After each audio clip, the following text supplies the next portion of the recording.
Nothing is simple, nothing is easy, but everything is beautiful. This is a book for people and communities at every stage of the journey. No matter whether you're a conservative community that is just beginning to have conversations around the issue of LGBT inclusion, or you're a church that is fully affirming of LGBT people, but desires to go deeper than affirmation to full embrace, each section is intended to challenge you.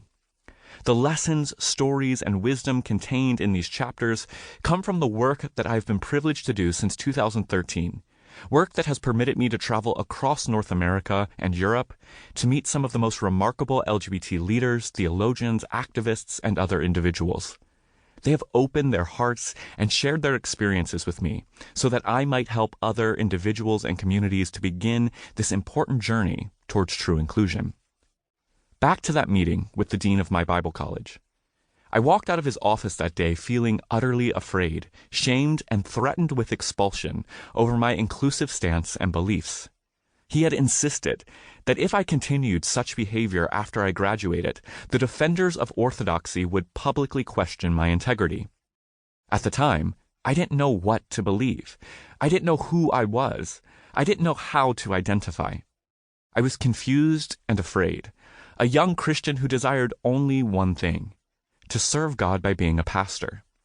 Suddenly, all of my hopes and callings seemed to be hanging by a thread that depended on how well I played by the rules that I was being told God had set. The trauma and pain I experienced in this setting was unimaginable. And within weeks of this meeting, I was forcefully encouraged to begin a conversion therapy program to heal me of my same-sex desires.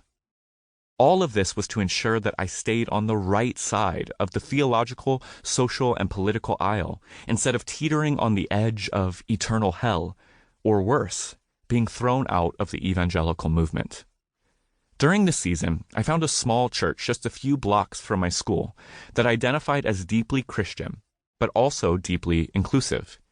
Not only did this church welcome me as a closeted LGBT person and encourage me to take my time on my journey of self-discovery and reconciliation of my faith and sexuality, it also challenged me to take the message of the gospel to its furthest conclusion.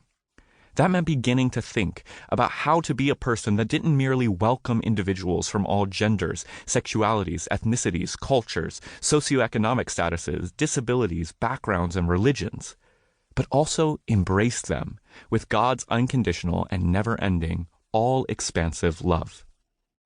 Since Bible college, I've experienced the full force of Christian exclusion in many ways. In 2014, various Southern Baptist leaders took to national publications like Time magazine to condemn me and my fight for inclusion as fundamentally unchristian. I've been shamed on stage by theologians and condescended to by Christian radio show hosts.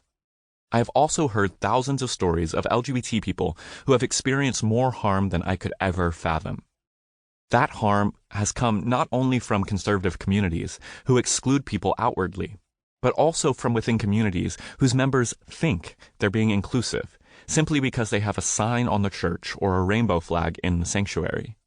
Since finding that small church in Chicago that challenged me and spoke words of healing and life to my fear-filled spirit, I have been committed and passionate about helping the church reject the false gospel that excludes and instead tap into the message of radical inclusion at the heart of the biblical narrative and Christian tradition.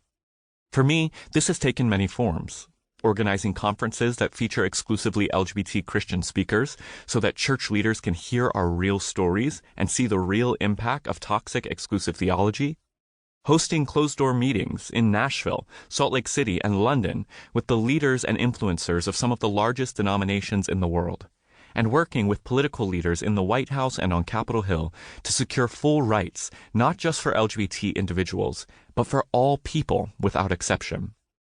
Inclusion has become a passion of mine because I deeply believe that it is the heart of God and the fundamental direction of the universe. And I believe that we're living on the brink of a new era of reformation and evolution that is causing people in every one of our social institutions to re-examine who they are and how they live as people, and to shift to be even more deeply inclusive and embracing of the complexity and diversity of humanity. True inclusion is about far more than LGBT inclusion, though the conversation around sexuality